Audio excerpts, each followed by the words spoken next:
ಎಲ್ಲರಿಗೂ ನಮಸ್ಕಾರ ಸ್ನೇಹಿತರೆ. 2026 ಏಪ್ರಿಲ್ 2 ದವನದ ಹುಣ್ಣಿಮೆ ಬಂದಿದೆ.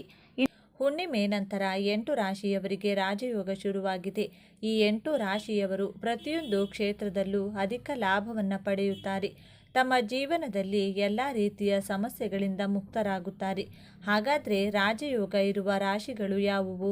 ಯಾವ ಕ್ಷೇತ್ರದಲ್ಲಿ ಅದೃಷ್ಟ ಹೊಂದಿದ್ದಾರೆ? ಯಾವ ಕ್ಷೇತ್ರದಲ್ಲಿ ಅವರು ಮುಟ್ಟಿದ್ದೆಲ್ಲ ಚಿನ್ನವಾಗಲಿದೆ?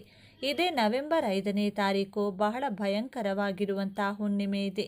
ಈ ಒಂದು ಹುಣ್ಣಿಮೆಯಿಂದ ಈ ರಾಶಿಯಲ್ಲಿ ಇರುವಂತಹ ವ್ಯಕ್ತಿಗಳಿಗೆ ಸೋಲೆ ಇಲ್ಲ. ಆಕಸ್ಮಿಕ ಧನ ಪ್ರಾಪ್ತಿ, ಕುಬೇರ ದೇವನ ಸಂಪೂರ್ಣವಾದ ಅನುಗ್ರಹ ಆಶೀರ್ವಾದ ದೊರೆಯುತ್ತದೆ. ಇದರಿಂದಾಗಿ ಈ ರಾಶಿಯಲ್ಲಿರುವಂತಹ ವ್ಯಕ್ತಿಗಳು ಅತ್ಯುತ್ತಮ ರಾಜಯೋಗವನ್ನು ಬರಮಾಡಿಕೊಳ್ಳುತ್ತಾರೆ. ಇವರ ಜೀವನದಲ್ಲಿ ಶನಿಯ ಸ್ಥಾನ ಬದಲಾವಣೆಯಾಗುತ್ತಿರುವುದರಿಂದ ಎಲ್ಲ ರೀತಿಯ ಸಂಕಷ್ಟಗಳು ದೂರವಾಗುತ್ತವೆ. ಇವರು ಅದೃಷ್ಟವಂತರು ಎಂದೇ ಹೇಳ್ಬೋದು. ಹಾಗಾದರೆ ಯಾವೆಲ್ಲ ರಾಶಿಯವರಿಗೆ ಯಾವೆಲ್ಲ ರೀತಿಯ ಲಾಭ ಹಾಗೂ ಅದೃಷ್ಟಗಳು ಈ ಒಂದು ಹುಣ್ಣಿಮೆ ಮುಗಿದ ನಂತರ ದೊರೆಯುತ್ತದೆಂದು ತಿಳಿದುಕೊಳ್ಳೋಣ. ಅದಕ್ಕೂ ಮುನ್ನ ನೀವು ಕೂಡ ದೇವರು ಹಾಗೂ ಜ್ಯೋತಿಷ್ಯ ಶಾಸ್ತ್ರವನ್ನು ನಂಬೋದಾದರೆ ಕುಬೇರ ದೇವನಿಗೆ ಒಂದು ಲೈಕ್ ಕೊಟ್ಟು ತಪ್ಪದೇ ನಮ್ಮ ಚಾನಲ್ನ ಸಬ್ಸ್ಕ್ರೈಬ್ ಮಾಡಿ. ಹಾಗೆ ಪಕ್ಕದಲ್ಲಿರುವಂತಹ ಬೆಲ್ ಐಕಾನನ್ನು ಪ್ರೆಸ್ ಮಾಡಿ. ಎಲ್ಲರೂ ಭಕ್ತಿಯಿಂದ ಓಂ ಶ್ರೀ ಮಹಾಲಕ್ಷ್ಮಿ ನಮಃ ಅಂತ ಕಮೆಂಟ್ ಮಾಡಿ. ಮೇಷರಾಶಿ. ಗುರು ಮತ್ತು ಚಂದ್ರರ ಶುಭ ದೃಷ್ಟಿಯಿಂದಾಗಿ ರೂಪುಗೊಳ್ಳುವ ಗಜಕೇಸರಿ ಯೋಗವು ಮೇಷರಾಶಿಯವರಿಗೆ ವಿಶೇಷವಾಗಿ ಹೆಚ್ಚಿನ ಪ್ರಯೋಜನವನ್ನುಂಟು ಮಾಡಲಿದೆ. ಮೇಷರಾಶಿಗೆ ಸೇರಿದ ಜನರು ಈ ಅವಧಿಯಲ್ಲಿ ಆದಾಯಕ್ಕೆ ಸಂಬಂಧಿಸಿದಂತಹ ನಿಮ್ಮ ಎಲ್ಲ ಪ್ರಯತ್ನಗಳಲ್ಲಿಯೂ ಯಶಸ್ಸನ್ನು ಗಳಿಸುವಿರಿ. ಹಾಗೆ ಅದೃಷ್ಟದ ಸಂಪೂರ್ಣ ಬೆಂಬಲವನ್ನು ನಿಮ್ಮ ಪ್ರತಿಯೊಂದು ಹೆಜ್ಜೆಯಲ್ಲಿಯೂ ಪಡೆಯುವಿರಿ. ಹಾಗೆ ಮೇಷರಾಶಿಗೆ ಸೇರಿದ ಜನರು ಮನೆ ಅಥವಾ ವಾಹನವನ್ನು ಖರೀದಿಸಬೇಕೆಂದು ಯೋಚಿಸುತ್ತಿದ್ದರೆ ಈ ಅವಧಿಯಲ್ಲಿ ನಿಮ್ಮ ಆಸೆಗಳೆಲ್ಲವೂ ಈಡೇರಲಿದೆ. ಹಾಗೆ ಕೆಲಸವನ್ನು ಮಾಡುವ ಮೇಷರಾಶಿಗೆ ಸೇರಿದ ಜನರಿಗೆ ಹಿರಿಯ ಅಧಿಕಾರಿಗಳು ಮತ್ತು ಸಹೋದ್ಯೋಗಿಗಳೊಂದಿಗೆ ಬಲವಾದ ಸಂಬಂಧ ನಿರ್ಮಾಣಗೊಳ್ಳಲಿದೆ ಮತ್ತು ನಿಮ್ಮ ಎಲ್ಲ ಕೆಲಸಗಳನ್ನು ಯಶಸ್ವಿಯಾಗಿ ಪೂರ್ಣಗೊಳಿಸುವಿರಿ. ಜೊತೆಗೆ ಈ ಅವಧಿಯಲ್ಲಿ ನಿಮ್ಮ ಆರೋಗ್ಯವು ಸಾಕಷ್ಟು ಸುಧಾರಿಸಲಿದೆ. ಹಾಗೆ ಕುಟುಂಬ ಜೀವನದಲ್ಲಿ ಸಂತೋಷ ನೆಲೆಸುವುದು. ಜೊತೆಗೆ ಮನೆಯಲ್ಲಿ ಯಾವುದಾದರೂ ಶುಭ ಕಾರ್ಯ ನೆರವೇರುವ ಸಂಭವ ಇರಲಿದೆ. ಕಟಕ ರಾಶಿ. ಕಟಕ ರಾಶಿಗೆ ಸೇರಿದ ಜನರ ಜಾತಕದ ಉನ್ನತ ಸ್ಥಾನದಲ್ಲಿ ಗುರುಗ್ರಹವು ನಿಮ್ಮ 7ನೇ ಮನೆಯಲ್ಲಿ ಚಂದ್ರನು ತನ್ನ ದೃಷ್ಟಿಯನ್ನು ಹರಿಸುವುದರಿಂದ ನಿಮ್ಮ ಜೀವನದಲ್ಲಿ ಅನೇಕ ಶುಭ ಘಟನೆಗಳು ಸಂಭವಿಸಬಹುದು. ಅಕ್ಟೋಬರ್ ಕೊನೆಯ ದಿನಗಳಲ್ಲಿ ಕಟಕ ರಾಶಿಗೆ ಸೇರಿದ ಜನರು ತಮ್ಮ ಜೀವನದಲ್ಲಿ ಸಾಕಷ್ಟು ಸಕಾರಾತ್ಮಕ ಬದಲಾವಣೆಗಳನ್ನು ಹೊಂದುವರು ಮತ್ತು ನಿಮ್ಮ ಮನಸ್ಸಿನ ಎಲ್ಲ ಆಸೆಗಳು ಈಡೇರಲಿದೆ. ಶತ್ರುಗಳು, ರೋಗ ಮತ್ತು ಸಾಲಕ್ಕೆ ಸಂಬಂಧಿಸಿದಂತೆ ನೀವು ಜಯಶಾಲಿಗಳಾಗುವಿರಿ ಮತ್ತು ಶುಭಯೋಗದ ಪ್ರಭಾವದಿಂದಾಗಿ ನಿಮ್ಮ ಆದಾಯದಲ್ಲಿ ಬಹಳಷ್ಟು ವೃದ್ಧಿಯಾಗುವುದು. ಆರ್ಥಿಕ, ವೈಯಕ್ತಿಕ ಮತ್ತು ಆರೋಗ್ಯಕ್ಕೆ ಸಂಬಂಧಿಸಿದ ಸಮಸ್ಯೆಗಳಿಗೆ ಈ ಅವಧಿಯಲ್ಲಿ ನೀವು ಪರಿಹಾರವನ್ನು ಹೊಂದುವಿರಿ. ಜೊತೆಗೆ ಈ ಅವಧಿಯಲ್ಲಿ ನಿಮಗೆ ಉನ್ನತ ಅಧಿಕಾರಿಗಳಿಂದ ಹೆಚ್ಚಿನ ಲಾಭವಾಗುವಂತಹ ಸಂಪರ್ಕಗಳು ನಿರ್ಮಾಣಗೊಳ್ಳಲಿವೆ. ಕನ್ಯಾ ರಾಶಿ. ಗಜಕೇಸರಿ ಯೋಗದ ನಿರ್ಮಾಣದಿಂದಾಗಿ ಕನ್ಯಾ ರಾಶಿಗೆ ಸೇರಿದ ಜನರು ತಮ್ಮ ಜೀವನದಲ್ಲಿ ಪ್ರತಿಯೊಂದು ಸುಖ ಸಮೃದ್ಧಿಯನ್ನು ಗಳಿಸುವರು ಮತ್ತು ನೀವು ಹಳೆಯ ಸ್ನೇಹಿತರನ್ನು ಭೇಟಿಯಾಗುವ ಉತ್ತಮ ಅವಕಾಶ ಲಭಿಸಲಿದೆ. ನೀವು ಅಂಗಡಿ ಅಥವಾ ಮನೆಯನ್ನು ಖರೀದಿಸಬೇಕೆಂದು ಬಯಸುತ್ತಿದ್ದರೆ ಈ ಅವಧಿಯಲ್ಲಿ ಶುಭಯೋಗದ ಪ್ರಭಾವದಿಂದಾಗಿ ಅಕ್ಟೋಬರ್ ಕೊನೆಯ ದಿನಗಳಲ್ಲಿ ನೀವು ಅವುಗಳನ್ನು ಖರೀದಿಸುವ ಯೋಗ ದೊರಕಲಿದೆ. ಜೀವನಕ್ಕೆ ಸಂಬಂಧಿಸಿದಂತೆ ಕನ್ಯಾ ರಾಶಿಗೆ ಸೇರಿದ ಜನರು ಅನೇಕ ಲಾಭವನ್ನು ಪಡೆಯುವರು ಮತ್ತು ಪದವಿ ಹಾಗೂ ಪ್ರತಿಷ್ಠೆಯಲ್ಲಿ ವೃತ್ತಿಯನ್ನು ಹೊಂದುವುದರೊಂದಿಗೆ ಉತ್ತಮ ಬದಲಾವಣೆಗಳನ್ನು ಹೊಂದುವಿರಿ. ಈ 3 ದಿನಗಳಲ್ಲಿ ನಿರ್ಧಾರವನ್ನು ತೆಗೆದುಕೊಳ್ಳುವುದರಿಂದ ನಿಮಗೆ ಸಾಕಷ್ಟು ಶುಭ ಫಲಗಳ ಪ್ರಾಪ್ತಿಯಾಗುವುದು ಖಂಡಿತ. ಸಂಪತ್ತಿಗೆ ಸಂಬಂಧಿಸಿದಂತೆ ಈ ಅವಧಿಯಲ್ಲಿ ಲಾಭವನ್ನು ಪಡೆಯುವಿರಿ ಮತ್ತು ನಿಮ್ಮ ಸುಖ ಸಮೃದ್ಧಿಯಲ್ಲಿ ಹೆಚ್ಚಳವಾಗಲಿದೆ. ತುಲಾರಾಶಿ. ತುಲಾರಾಶಿಗೆ ಸೇರಿದ ಜನರ ಜಾತಕದ 10ನೇ ಮನೆಯಲ್ಲಿ ಚಂದ್ರ ಮತ್ತು ಗುರು ಗ್ರಹಗಳು ಪರಸ್ಪರ ದೃಷ್ಟಿ ಹರಿಸುವುದರಿಂದ ಗಜಕೇಸರಿ ಯೋಗವು ನಿರ್ಮಾಣಗೊಳ್ಳುವುದು. ಗಜಕೇಸರಿ ಯೋಗದ ಶುಭ ಪ್ರಭಾವದಿಂದಾಗಿ ಅಕ್ಟೋಬರ್ ಕೊನೆಯ ದಿನಗಳಲ್ಲಿ ತುಲಾರಾಶಿಗೆ ಸೇರಿದ ಜನರ ಆದಾಯದಲ್ಲಿ ಸಾಕಷ್ಟು ವೃದ್ಧಿಯಾಗುವುದು. ಹಾಗೆ ನೀವು ಹಠಾತ್ ಲಾಭವನ್ನು ಪಡೆಯುವ ಸಂಭವವಿದೆ. ಉದ್ಯೋಗದಲ್ಲಿ ನೀವು ಸಮೃದ್ಧಿಯನ್ನು ಹೊಂದುವಿರಿ ಮತ್ತು ವ್ಯಾಪಾರವನ್ನು ವಿಸ್ತರಿಸಲು ಉತ್ತಮ ಯೋಜನೆಗಳನ್ನು ರೂಪಿಸುವಿರಿ. ತುಲಾರಾಶಿಗೆ ಸೇರಿದ ಜನರ ಆರೋಗ್ಯವು ಈ ಅವಧಿಯಲ್ಲಿ ಸುಧಾರಿಸಲಿದೆ ಮತ್ತು ಶಾರೀರಿಕ ಹಾಗೂ ಮಾನಸಿಕವಾಗಿ ನೀವು ಬಲವಾದ ಸ್ಥಿತಿಯಲ್ಲಿರುವಿರಿ. ಈ ಶುಭ ಯೋಗದ ಪ್ರಭಾವದಿಂದಾಗಿ ತುಲಾ ರಾಶಿಗೆ ಸೇರಿದ ಜನರು ಲಾಭದಾಯಕ ಸಂಪರ್ಕಗಳನ್ನು ಪಡೆಯುವರು ಮತ್ತು ಮನೆಯಲ್ಲಿ ಸಂತೋಷಮಯವಾದ ವಾತಾವರಣವಿರಲಿದೆ. ಸಂಗಾತಿಯ ಸಹಾಯದಿಂದ ಸಂಪತ್ತು ಖರೀದಿಸುವ ಯೋಗ ಲಭಿಸುವುದು. ವೃಶ್ಚಿಕ ರಾಶಿ. ವೃಶ್ಚಿಕ ರಾಶಿಗೆ ಸೇರಿದ ಜನರ ಜಾತಕದ ಅದೃಷ್ಟದ ಮನೆಯಲ್ಲಿ ಗುರುವಿನೊಂದಿಗೆ ಚಂದ್ರನ ಪರಸ್ಪರ ದೃಷ್ಟಿ ಹರಿಸುವುದರಿಂದ ಗಜಕೇಸರಿ ಯೋಗದ ನಿರ್ಮಾಣವಾಗುವುದು. ಹಾಗಾಗಿ ವೃಶ್ಚಿಕ ರಾಶಿಗೆ ಸೇರಿದ ಜನರಿಗೆ ಅಕ್ಟೋಬರ್ ತಿಂಗಳ ಕೊನೆಯ ದಿನಗಳಲ್ಲಿ ಎಲ್ಲ ರೀತಿಯ ವಿವಾದಗಳಿಂದ ಮುಕ್ತಿ ದೊರಕುವುದು ಮತ್ತು ಮಾತು ಹಾಗೂ ವ್ಯವಹಾರದಲ್ಲಿ ಸಕಾರಾತ್ಮಕ ಬದಲಾವಣೆಗಳನ್ನು ಹೊಂದುವಿರಿ. ಈ ರಾಶಿಗೆ ಸೇರಿದ ಜನರು ಹೊಸ ಕೆಲಸವನ್ನು ಹುಡುಕುತ್ತಿದ್ದರೆ ಈ ಅವಧಿಯಲ್ಲಿ ನಿಮ್ಮ ಆಸೆಗಳೆಲ್ಲ ಈಡೇರಲಿದೆ. ಹಾಗೆ ನಿಮ್ಮದೇ ಆದಂಥ ಸ್ವಂತ ವ್ಯಾಪಾರವನ್ನು ಶುರು ಮಾಡಬೇಕೆಂದಿರುವವರಿಗೆ ಈ ದಿನಗಳು ಸಾಕಷ್ಟು ಶುಭವಾಗಿರುವುದು. ವೃಶ್ಚಿಕ ರಾಶಿಗೆ ಸೇರಿದ ಜನರಿಗೆ ಶುಭಯೋಗದ ಪ್ರಭಾವದಿಂದಾಗಿ ಆದಾಯದಲ್ಲಿ ಹೆಚ್ಚಳವಾಗುವುದು ಮತ್ತು ಅವಿವಾಹಿತರಿಗೆ ಈ ಅವಧಿಯಲ್ಲಿ ವಿಶೇಷ ವ್ಯಕ್ತಿಯನ್ನು ಭೇಟಿಯಾಗುವ ಯೋಗ ದೊರಕಲಿದೆ. ವೃಶ್ಚಿಕ ರಾಶಿಗೆ ಸೇರಿದ ಜನರು ಈ ಅವಧಿಯಲ್ಲಿ ಎಲ್ಲ ರೀತಿಯ ಆರೋಗ್ಯ ಸಮಸ್ಯೆಗಳಿಂದ ಮುಕ್ತಿಯನ್ನು ಪಡೆಯುವರು ಮತ್ತು ರಾಜಕೀಯಕ್ಕೆ ಸಂಬಂಧಿಸಿದಂತೆ ನಿಮ್ಮ ಸಂಪರ್ಕಗಳು ವೃದ್ಧಿಯಾಗಲಿವೆ. ಮಕರ ರಾಶಿ. ಮಕರ ರಾಶಿಯಲ್ಲಿ ಚಂದ್ರನು ಸಪ್ತಮ ಮನೆಯಲ್ಲಿ ಗುರುವಿನೊಂದಿಗೆ ತಮ್ಮ ಸಂಸಪ್ತಕ ದೃಷ್ಟಿಯಿಂದಾಗಿ ಗಜಕೇಸರಿ ಯೋಗದ ನಿರ್ಮಾಣವಾಗಲಿದೆ. ಈ ಗಜಕೇಸರಿ ಯೋಗದ ಪ್ರಭಾವದಿಂದಾಗಿ ಮಕರ ರಾಶಿಗೆ ಸೇರಿದ ಜನರ ಚಿಂತೆಗಳು ದೂರವಾಗುವುದು ಮತ್ತು ಅದೃಷ್ಟದ ಬೆಂಬಲವನ್ನು ನಿಮ್ಮ ಪ್ರತಿಯೊಂದು ಹೆಜ್ಜೆಯಲ್ಲಿಯೂ ಪಡೆಯುವಿರಿ. ಹಾಗಾಗಿ ಮಕರ ರಾಶಿಗೆ ಸೇರಿದ ಜನರು ಉತ್ತಮ ಬುದ್ಧಿವಂತಿಕೆಯನ್ನು ಹೊಂದುವರು ಮತ್ತು ನೀವು ಮಹತ್ವಪೂರ್ಣವಾದ ನಿರ್ಧಾರವನ್ನು ತೆಗೆದುಕೊಳ್ಳಲು ಈ ಅವಧಿಯು ಬಹಳ ಉತ್ತಮವಾಗಿರಲಿದೆ. ಇದರಿಂದಾಗಿ ಭವಿಷ್ಯದಲ್ಲಿ ಸಾಕಷ್ಟು ಲಾಭವನ್ನು ಪಡೆಯುವಿರಿ. ಹಾಗೆ ಕೆಲಸಕ್ಕೆ ಸಂಬಂಧಿಸಿದಂತೆ ನೀವು ದೊಡ್ಡ ಯಶಸ್ಸನ್ನು ಗಳಿಸುವಿರಿ ಮತ್ತು ನಿಮ್ಮ ಆರ್ಥಿಕ ಸ್ಥಿತಿ ಬಲಗೊಳ್ಳಲಿದೆ. ಶತ್ರು, ರೋಗ ಮತ್ತು ಸಾಲಕ್ಕೆ ಸಂಬಂಧಿಸಿದ ಸಮಸ್ಯೆಗಳಿಂದ ಈ ಅವಧಿಯಲ್ಲಿ ನೀವು ಮುಕ್ತಿಯನ್ನು ಪಡೆಯುವಿರಿ. ಜೊತೆಗೆ ಈ ಸಮಯದಲ್ಲಿ ನಿಮ್ಮ ಆದಾಯದಲ್ಲಿ ಸಾಕಷ್ಟು ವೃದ್ಧಿಯಾಗುವುದು ಮತ್ತು ಅಂಗಡಿ ಅಥವಾ ವಾಹನವನ್ನು ಖರೀದಿಸುವ ಯೋಗ ನಿರ್ಮಾಣಗೊಳ್ಳಲಿದೆ. ಅಕ್ಟೋಬರ್ ತಿಂಗಳ ಕೊನೆಯ ದಿನಗಳಲ್ಲಿ ನೀವು ಸಾಕಷ್ಟು ಶುಭ ಸುದ್ದಿಯನ್ನು ಪಡೆಯುವ ಯೋಗವೂ ಕೂಡ ಲಭಿಸುವುದು. ಮಿಥುನ ರಾಶಿ. ಮಿಥುನ ರಾಶಿಗೆ ಸೇರಿದ ಜನರಿಗೆ ವಿಶೇಷವಾಗಿ ಸಾಕಷ್ಟು ಲಾಭ ದೊರಕುವುದು. ಈ ಅವಧಿಯಲ್ಲಿ ಕೆಲಸವನ್ನು ಮಾಡುವ ಮಿಥುನ ರಾಶಿಗೆ ಸೇರಿದ ಜನರಿಗೆ ಪ್ರಗತಿ ದೊರಕುವ ಅವಕಾಶ ಸಾಕಷ್ಟು ಹೆಚ್ಚಾಗಿ ಲಭಿಸಲಿದೆ.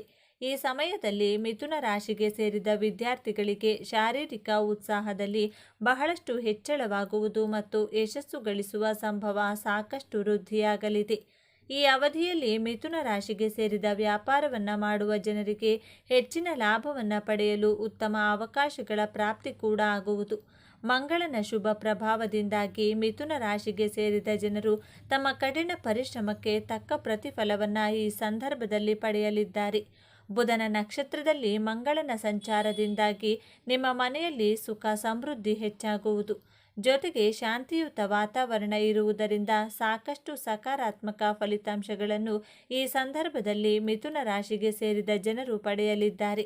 ಈ ಸಮಯದಲ್ಲಿ ಹೊಸ ಜವಾಬ್ದಾರಿಗಳೊಂದಿಗೆ ಹೊಸ ಜನರೊಂದಿಗೆ ನಿಮ್ಮ ಪರಿಚಯ ಹೆಚ್ಚುತ್ತದೆ ಮತ್ತು ಸಾಮಾಜಿಕ ಸಂಪರ್ಕಗಳು ವೃದ್ಧಿಯಾಗುತ್ತದೆ. ವೃತ್ತಿಯಲ್ಲಿ ನಿಮಗೆ ಪ್ರಗತಿಯ ಅವಕಾಶಗಳು ಬಹಳಷ್ಟು ಸಿಗುತ್ತವೆ ಮತ್ತು ನಿಮ್ಮ ಆತ್ಮವಿಶ್ವಾಸ ಹೆಚ್ಚಾಗುತ್ತದೆ. ಮೀನರಾಶಿ. ಮೀನರಾಶಿಗೆ ಸೇರಿದ ಜನರಿಗೆ ಬಹಳಷ್ಟು ಶುಭ ಫಲಗಳ ಪ್ರಾಪ್ತಿಯಾಗುವುದು. ಈ ಅವಧಿಯಲ್ಲಿ ಕೆಲಸವನ್ನು ಮಾಡುವ ಮೀನರಾಶಿಗೆ ಸೇರಿದ ಜನರು ಬಡ್ತಿಯನ್ನು ಪಡೆಯಲು ಉತ್ತಮ ಅವಕಾಶಗಳ ಪ್ರಾಪ್ತಿಯಾಗಲಿದೆ. ಹಾಗೆ ನಿಮ್ಮ ಆದಾಯದಲ್ಲಿ ಸಾಕಷ್ಟು ಹೆಚ್ಚಳವಾಗುವುದರೊಂದಿಗೆ ನಿಮಗೆ ಧನಸಂಪತ್ತಿನ ಕೊರತೆ ಉಂಟಾಗುವುದಿಲ್ಲ.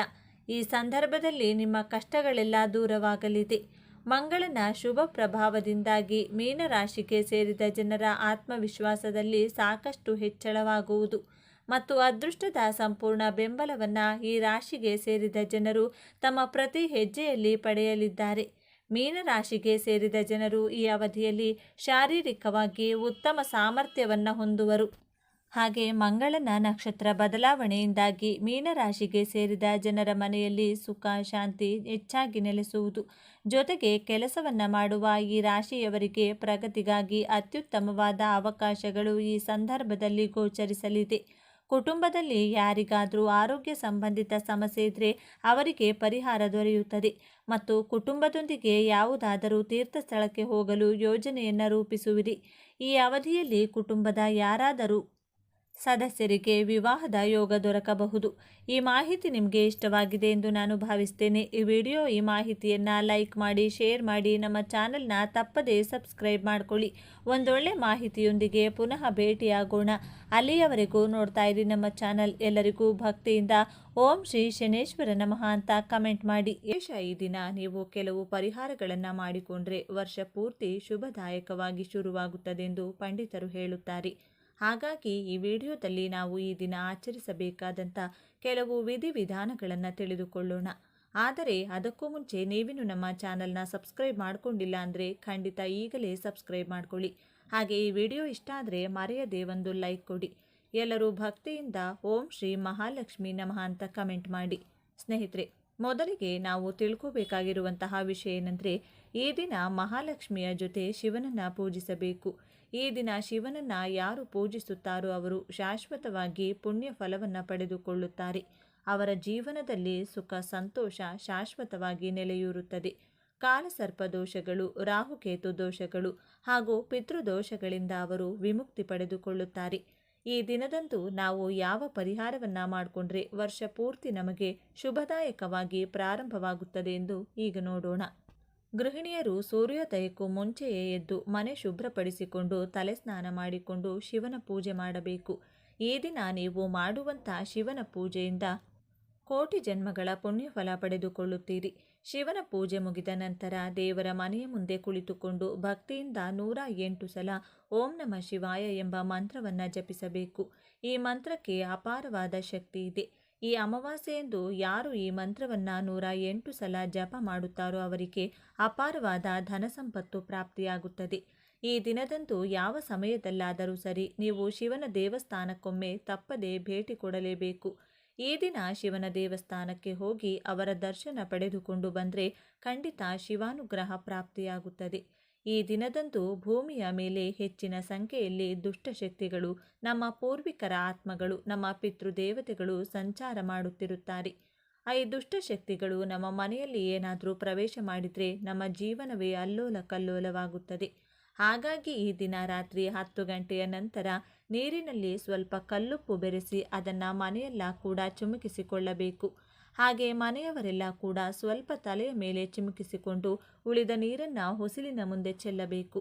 ರಾತ್ರಿ ಮಲಗುವ ಮುಂಚೆ ಮನೆಯ ಮುಖ್ಯ ದ್ವಾರ ಹಾಗೂ ಕಿಟಕಿಗಳ ಪಕ್ಕದಲ್ಲಿ ಚೂರು ಚೂರು ಕಲ್ಲುಪ್ಪನ್ನು ಹಾಕಿ ನಿದ್ದೆ ಮಾಡಬೇಕು.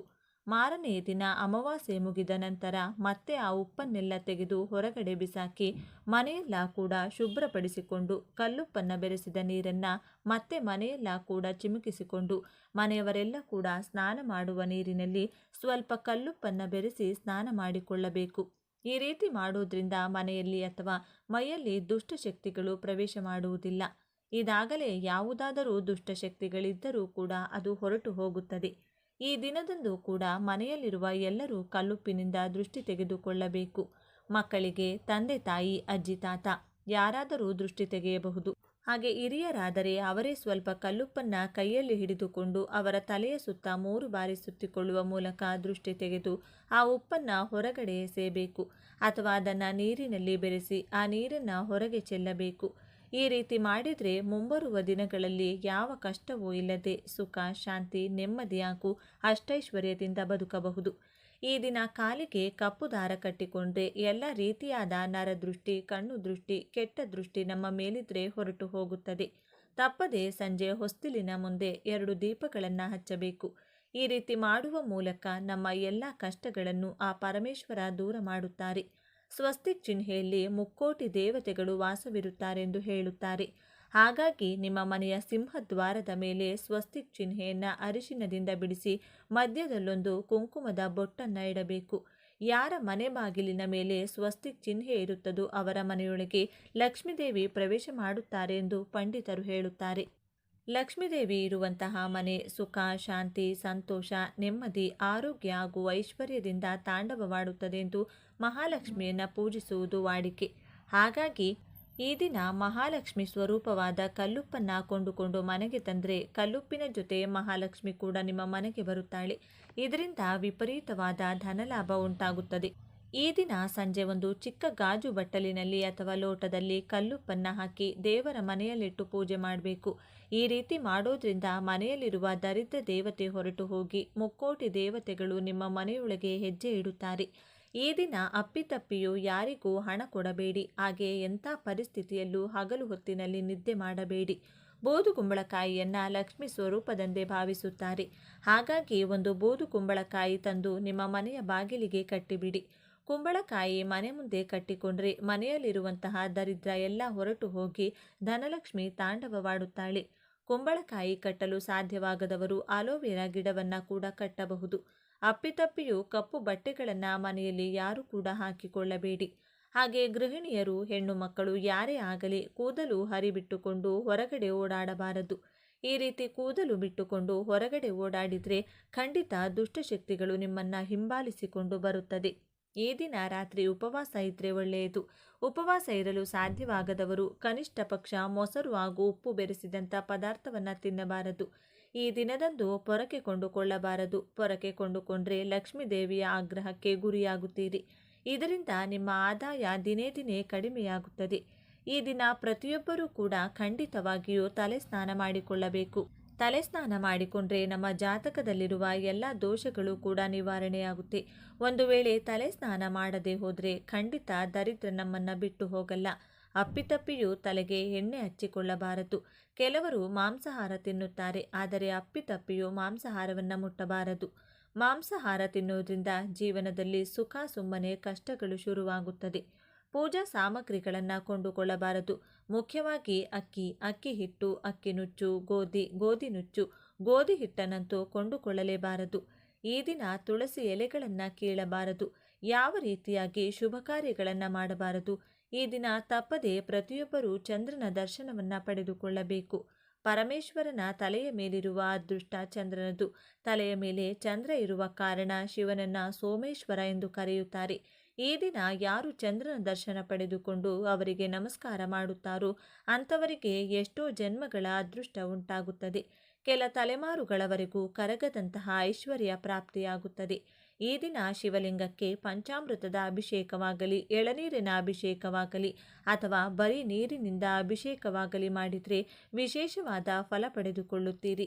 ಇದರಿಂದ ಸಂಪೂರ್ಣವಾದ ಆರೋಗ್ಯ ಹಾಗೂ ಸಿರಿ ಸಂಪತ್ತು ಪ್ರಾಪ್ತಿಯಾಗುತ್ತದೆ. ಈ ದಿನ ಉಪವಾಸ ಇದ್ದರೆ ಬೇಡಿದ ಎಲ್ಲ ಕೋರಿಕೆಗಳು ಬೇಗನೆ ಈಡೇರುತ್ತದೆ. ತಲೆಸ್ನಾನ ಮಾಡಿಕೊಂಡ ನಂತರ ಅರಳಿ ಮರಕ್ಕೆ ನೀರು ಹಾಕಿ ಬಂದರೆ ತುಂಬ ಒಳ್ಳೆಯದು. ಈ ರೀತಿ ಮಾಡಿದರೆ ಪಿತೃದೋಷ ನಿವಾರಣೆಯಾಗುತ್ತದೆ. ಯಾರ ಜಾತಕದಲ್ಲಿ ಪಿತೃದೋಷ ಇರುತ್ತೋ ಅಂಥವರು ಅನೇಕ ರೀತಿಯಾದ ಕಷ್ಟಗಳನ್ನು ಅನುಭವಿಸುತ್ತಿರುತ್ತಾರೆ. ಜಾತಕದಲ್ಲಿ ಪಿತೃದೋಷ ಇರುವವರು ಈ ದಿನ ಬೆಳಗ್ಗೆ ತಲೆ ಸ್ನಾನ ಮಾಡಿಕೊಂಡು ಅರಳಿ ಮರದ ಮುಂದೆ ಒಂದು ದೀಪ ಹಚ್ಚಿ ಮರದ ಮುಂದೆ ಕುಳಿತುಕೊಂಡು ಕೈಯಲ್ಲಿ ಸ್ವಲ್ಪ ಕಪ್ಪು ಎಳ್ಳನ್ನು ಹಿಡಿದುಕೊಂಡು ನೀರು ಹಾಕುತ್ತಾ 3 ಬಾರಿ ಎಳ್ಳನ್ನು ಮರಕ್ಕೆ ಅರ್ಪಿಸಬೇಕು. ಬಳಿಕ ಮರದ ಸುತ್ತಲೂ 7 ಪ್ರದಕ್ಷಿಣೆ ಹಾಕಿ ನಮಸ್ಕಾರ ಮಾಡಿಕೊಂಡು ಬಂದರೆ ಪಿತೃದೋಷದ ಜೊತೆ ಎಲ್ಲ ರೀತಿಯ ದೋಷಗಳು ಕೂಡ ಹೊರಟು ಹೋಗುತ್ತದೆ. ಈ ದಿನ ಅರಳಿ ಮರದಲ್ಲಿ ನಮ್ಮ ಪೂರ್ವಿಕರು ವಾಸವಿರುತ್ತಾರೆ ಎಂದು ನಮ್ಮ ಶಾಸ್ತ್ರಗಳು ಹೇಳುತ್ತವೆ. ಹಾಗಾಗಿ ಈ ರೀತಿ ಅರಳಿ ಮರಕ್ಕೆ ಸಮರ್ಪಿಸಿ ಪೂಜೆ ಮಾಡಿ ಪ್ರದಕ್ಷಿಣೆ ಹಾಕೋದ್ರಿಂದ ಮುಕ್ಕೋಟಿ ದೇವತೆಗಳ ಆಶೀರ್ವಾದದ ಜೊತೆಗೆ ನಮ್ಮ ಪೂರ್ವಿಕರ ಆಶೀರ್ವಾದ ಕೂಡ ಪಡೆದುಕೊಳ್ಳಬಹುದು. ಈ ವಿಡಿಯೋ ನಿಮಗೆ ಇಷ್ಟ ಆದರೆ ಲೈಕ್ ಮಾಡಿ, ಶೇರ್ ಮಾಡಿ. ಇಂಥ ಹೆಚ್ಚಿನ ಉತ್ತಮ ಮಾಹಿತಿಗಳಿಗಾಗಿ ತಪ್ಪದೇ ನಮ್ಮ ಚಾನಲ್ನ ಸಬ್ಸ್ಕ್ರೈಬ್ ಮಾಡಿಕೊಳ್ಳಿ. ನಾಳೆ ಮತ್ತೊಂದು ವಿಡಿಯೋದೊಂದಿಗೆ ಪುನಃ ಭೇಟಿಯಾಗೋಣ. ಧನ್ಯವಾದಗಳು.